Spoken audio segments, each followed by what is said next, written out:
Please. 5550.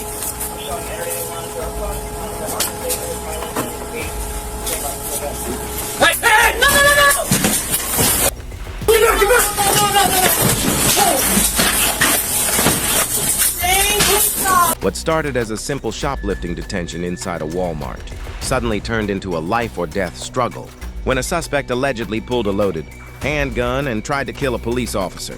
But what happened next changed everything in a matter of seconds. If you enjoy real crime stories, police body cam breakdowns, and in-depth commentary that goes beyond the headlines, make sure to like this video, subscribe to Grave Note, and turn on notifications so you never miss an upload. Now let's break down one of the most shocking Walmart encounters caught on camera.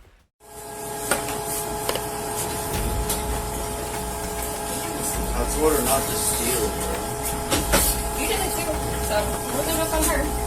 You watched you walk over and put an item in the bag off the shelf.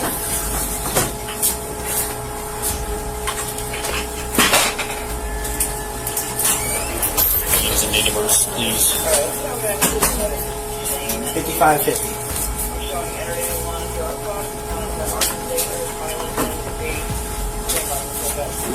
Hey! Hey! No! No! No! No!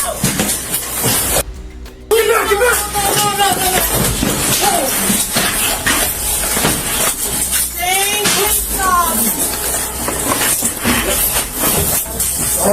Need help! Need help!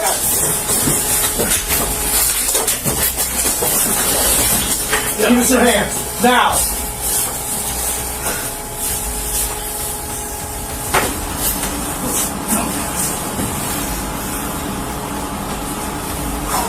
Don't touch him. Do not touch anything. Come from.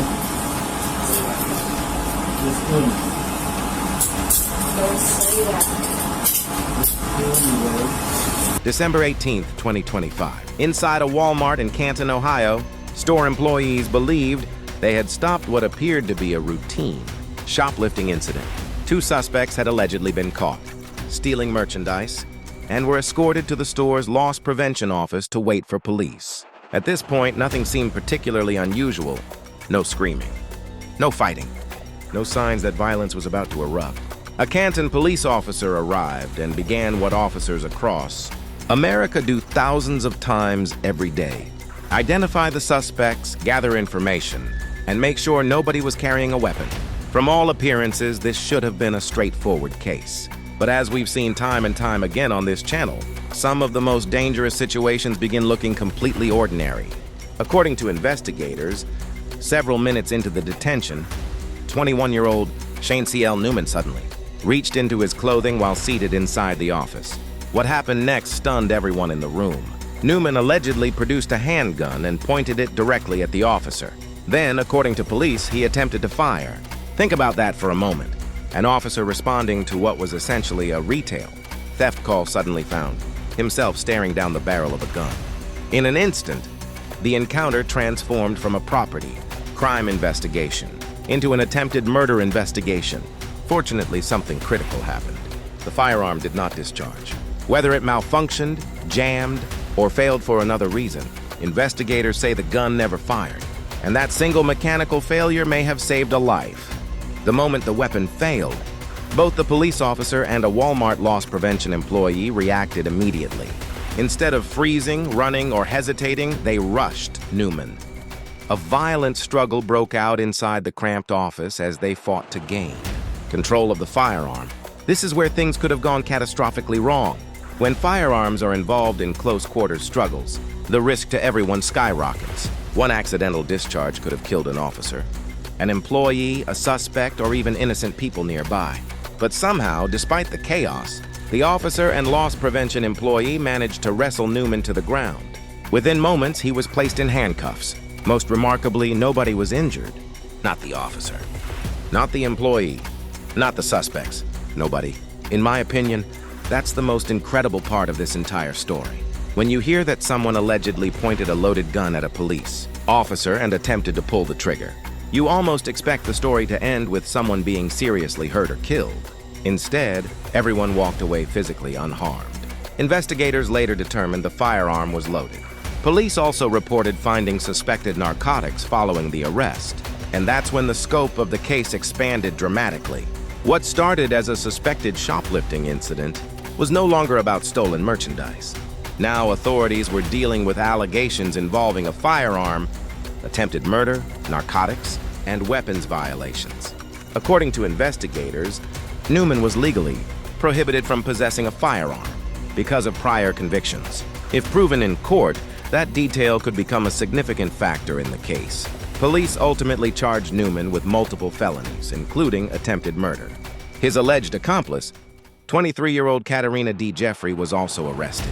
Authorities charged her in connection with the theft investigation and later accused her of complicity to commit robbery.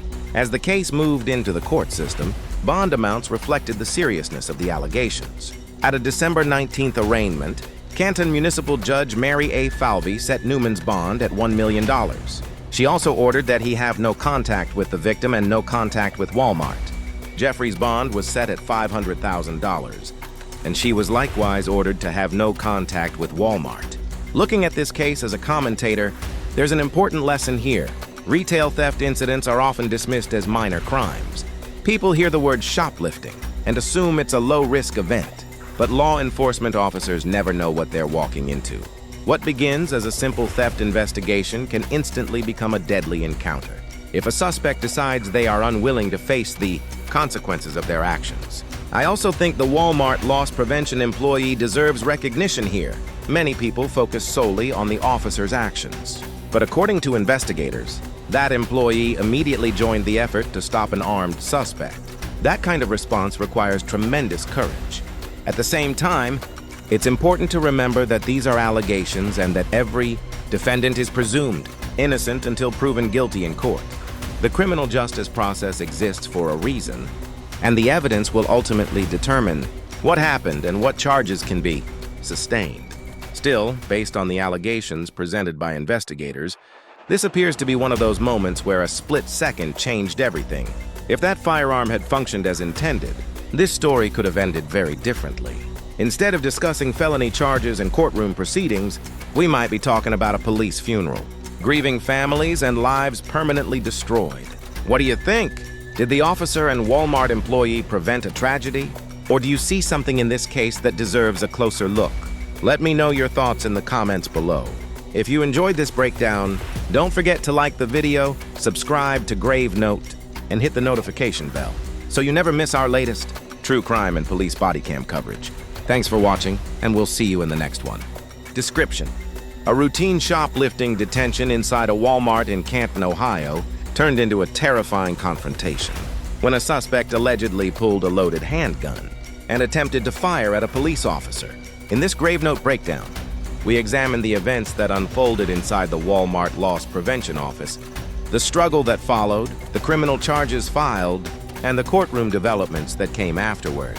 This video provides commentary, analysis, and discussion based on publicly reported information surrounding the incident. If you enjoy true crime stories, police body cam analysis, and crime commentary, be sure to like, subscribe, and turn on notifications.